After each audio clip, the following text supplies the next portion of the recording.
This is a review for Management 310, Chapter 12. This chapter is about benefits and plans for employees. Let's go. So term number 1, we have, this is a long one, Consolidated Omnibus Budget Reconciliation Act. So this is the act that protects employee benefits. So this is going to protect a lot of them that we're about to talk about. And this chapter is basically just about 20 terms of different kind of acts. We're going to do our best. It's probably the toughest chapter. Next is defined benefit plan. And so this is a retirement plan with pre-established benefits. So that's where the defined comes from, and then benefit plan. It's already set in place, like the benefits, like normally pay I think would be defined, like you would obviously pre-establish pay, but this, like the benefits are all like boom, boom, boom. Next is defined contribution plan. And so this is another retirement plan where the employer contributes to an investment fund. And I believe with these, you can invest it into like whatever stocks or bonds you want, but you have to invest it into an investment fund. That's kind of silly. Next is educational assistance program. And so this is a benefit to employees where they get their tuition or learning paid for. You would say like, why would a company do that? First of all, to give them more skills and more knowledge. And second, if you're a company, maybe like coaches sometimes, that for coaching soccer, there's like different levels, like D, C, B license. So you might get that paid for by your club because like players are going to want to come to the club with the coaches with better license. I mean, it's a small factor, but it'll help. So that's educational assistance. You're being assisted with your education, tuition, and then program. Next is Employee Retirement Income Security Act. And so this is when private employers must provide health care and plans. So this was an act that was passed. I don't believe we need to know the years, but this act said that private employers must provide some kind of healthcare plan. And this is actually pretty crazy. Just a short little sidetrack to connect two dots. I believe like Walmart, I wasn't allowed to shop, or I don't know, we didn't like to shop at Walmart when I was younger because at the time they were like not letting workers work a certain amount of hours because then they'd be full-time employees and then they'd have to pay for healthcare, they'd have to provide healthcare. And so there were companies trying to get around this, which is pretty crazy because I think the act was passed like just before I was born.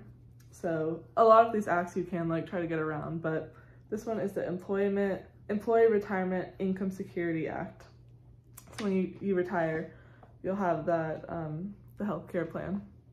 Next is Family and Medical Leave Act. And so this is another act that protected employees' jobs when they needed to leave, but didn't give notice, of course, because they either had family member pass away or medical issues or for some reason. So this would protect job stability, not necessarily pay, but just they wouldn't be like fired when they came back. Next is Federal Insurance Contributions Act. And so this is where both employee and employer contribute to an account that funds Social Security benefits. And I believe if you take accounting, I think we learn about this like FICA, and you go through like different contributions and percentages, but I think there is a limit. The employers would have to match the employees, but basically you both, usually it's like a matching thing, and the money goes into the account and then you get it when you retire, I believe. Next is flexible benefits plans.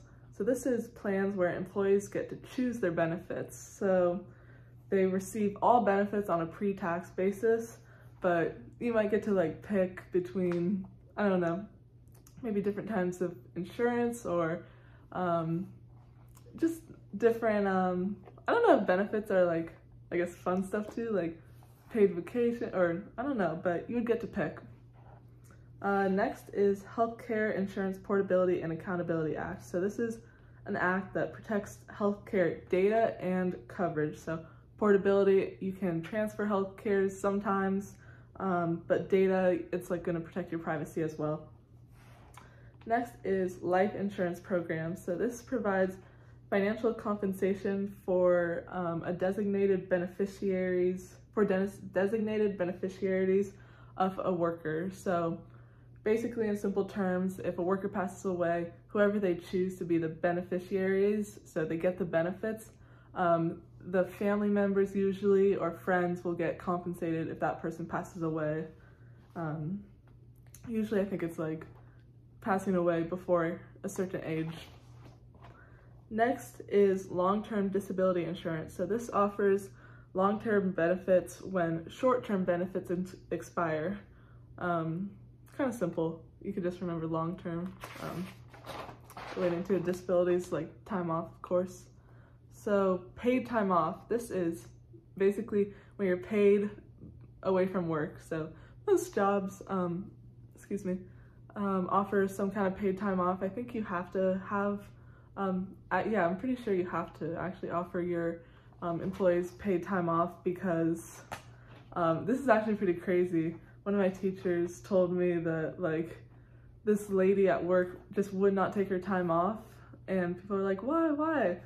And so one day the boss was like, okay, you legally have to take time off, and they found she was stealing money from the company. So I think it's also like company protection that employees have to take time off, and it's good for the employees' mental health. Next is Patient Protection and Affordable Care Act.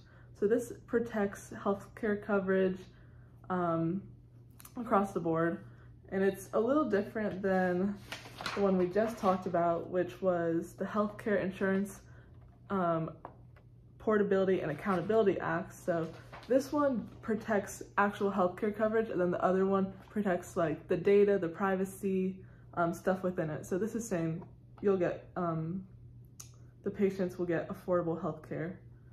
Next is perks. So this is non-monetary benefits. So anything that's a benefit from your work that's you're not paid like US dollars or wherever US dollars. And in the last chapter, you might remember relational returns. And so the difference between this is relational returns are like things you get that are benefits. I think they would be included in perks, in non-monetary benefits, but it's more relational, as you can see from the words. So like work opportunities, connections, stuff like that, but perks can just be anything, like paid vacation or stuff like that. Next is short-term disability insurance. So this is income for people who become temporarily unable to work, either due to an illness or an injury. Pretty self-explanatory. Next is Social Security's Act. So this was passed in 1935. This is probably the only date you'll need to remember, and this is like a big deal. This was provisions for basically everything we just talked about. So people with disabilities, so whether that means like injuries, illnesses, long-term disabilities.